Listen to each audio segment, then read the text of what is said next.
नमस्कार दोस्तों। बॉलीवुड को लेकर अब एक इंटरनेशनल मीडिया ने एक आर्टिकल छापा है जहां पर उन्होंने बताया है कि किस तरीके से एसएसआर के जाने के बाद बॉलीवुड को लेकर सोशल मीडिया पे जो हैशटैग ट्रेंड पे चले और उसकी वजह से बॉलीवुड की क्या सिचुएशन हो चुकी है। अब इस चीज को हिंदुस्तान की मीडिया नहीं, यहाँ तक कि इंडिया के बाहर की मीडिया भी कवर कर रही है। और जो आर्टिकल आपके सामने मैं दिखाने वाला हूँ उसको ध्यान से पढ़िएगा। साथ ही साथ आपको बता दिया जाए कि कल एक खबर निकल गई जहां पर परमवीर सिंह, जो कि पूर्व कमिश्नर रह चुके मुंबई के, उन्होंने एक बड़ा खुलासा करते हुए कई सारी बातें बताई जो आपके सामने इस समय दिख रहा है। एक स्क्रीनशॉट, इसमें साफ आप देख सकते हैं कि इन्होंने किसका नाम लिया है। और दूसरी साइड जो अनिल देशमुख है, जो इस समय जेल में है, उन्होंने ये बोला कि सबका मास्टरमाइंड, जो एंटीलिया मामला था उसका मास्टरमाइंड परमवीर सिंह था। मतलब दोनों ने अपने आप को क्लीन चिट देते हुए दूसरों के ऊपर आरोप लगाए हैं। अब देखने वाला विषय होगा कि असली में गलत कौन है, सही कौन है, क्योंकि सिंपल बात है, दूध तो दूल्हा तो कोई नहीं होता। और आगे बढ़ेंगे और आपको बताएंगे कि हमारे देश की मीडिया को जब कोई खबर नहीं मिलती है तो वो एक खबर छापती है। और खास करके उन्होंने आज एक खबर छापी जहां पर उन्होंने ये लिखा कि किस तरीके से सुशांत की वजह से अंकिता लोखंडे ने पिक्चरें छोड़ी थी। बताइए, जहां तक कि ये बात करनी चाहिए मीडिया को कि सुशांत सिंह राजपूत वाले मामले में सीबीआई की फाइनल रिपोर्ट कब आएगी, वहां पर मीडिया हमारी क्या बात कर रही है, दिखाते हैं आपको डिटेल में।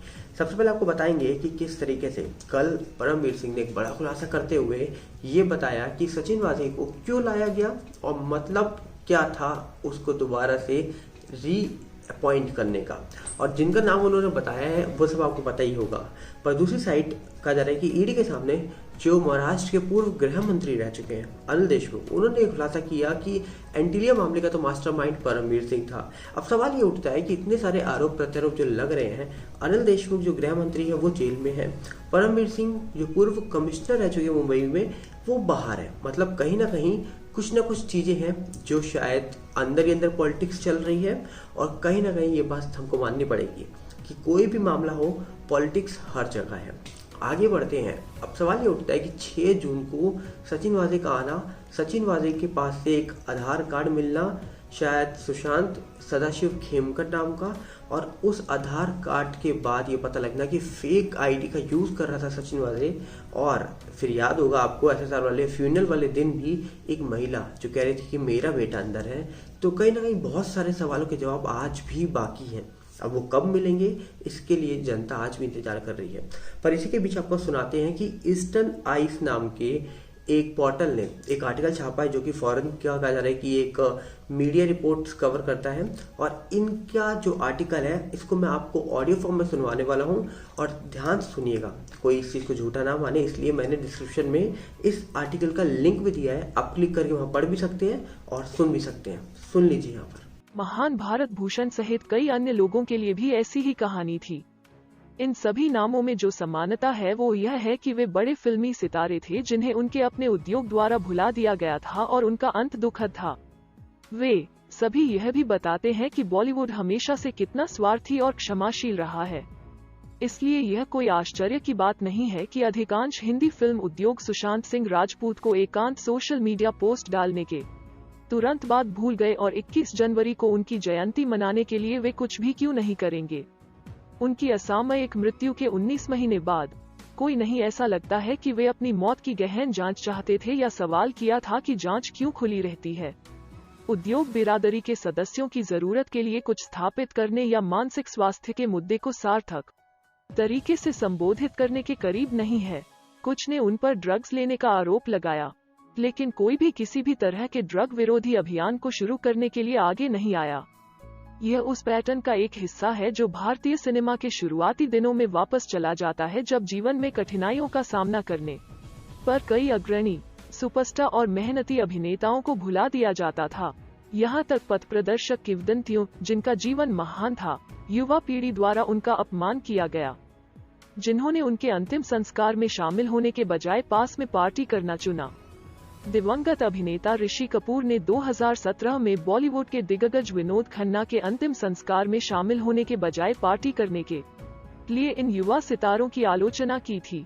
इन सभी दिवंगत हस्तियों को प्यार किया गया और ध्यान का केंद्र बनाया गया, लेकिन जब उपयोगी नहीं रह गए तो उन्हें अलग कर दिया गया। उद्योग इनमें से कई हस्तियों को भूल जाता है क्योंकि वे बॉलीवुड के बदसूरत पक्ष में एक आईना चमकाते हैं। यही कारण है कि सुशांत के मरने के बाद शायद बिरादरी जल्दी से आगे बढ़ना चाहती थी। जैसा कि उसने दशकों में अनगिनत बार किया है। वे उन अवसरों को याद नहीं रखना चाहते थे जिनसे उन्हें लूटा गया था और उनके सबसे कठिन समय के दौरान उद्योग ने उन्हें कितनी बुरी तरह निराश किया था। लेकिन जो लोग उनकी मृत्यु से बहुत प्रभावित हुए, उन्होंने ऐसा नहीं होने दिया और त्रासदी को हिसाब में बदल दिया। दिवंगत अभिनेता 2021 में ट्विटर पर सबसे अधिक ट्रेंड करने वाले भारतीय फिल्म व्यक्तित्व थे और बॉलीवुड का बहिष्कार माइक्रो ब्लॉगिंग साइट पर अब तक का सबसे प्रमुख हिंदी सिनेमा विषय था, जिसका मुख्य कारण उनकी मृत्यु से महसूस हुई चोट थी। अनगिनत लोग न्याय की गुहार लगाते रहे हैं और कई लोगों ने बॉलीवुड के बहिष्कार के वादे पर अच्छा प्रदर्शन किया है, जो चौंकाने वाली बड़ी संख्या में फिल्मों के असफल होने से प्रदर्शित हुआ।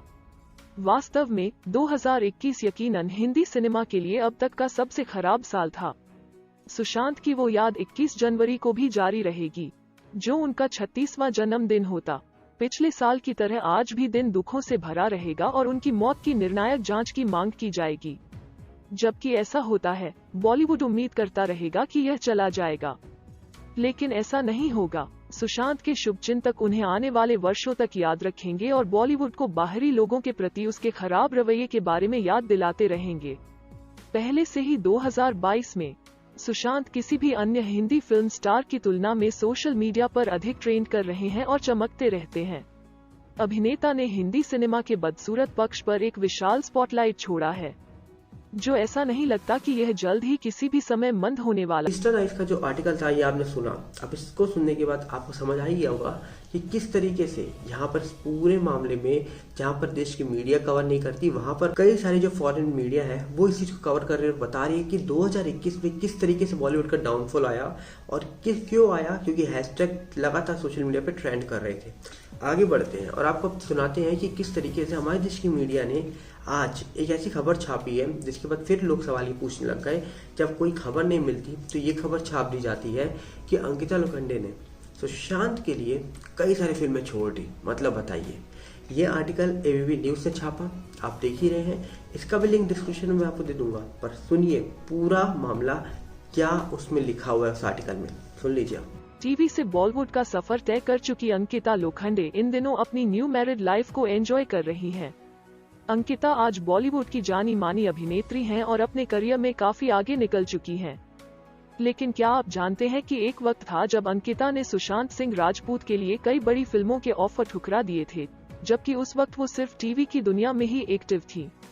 दरअसल इस बात का खुलासा खुद अंकिता लोखंडे ने एक इंटरव्यू के दौरान किया है।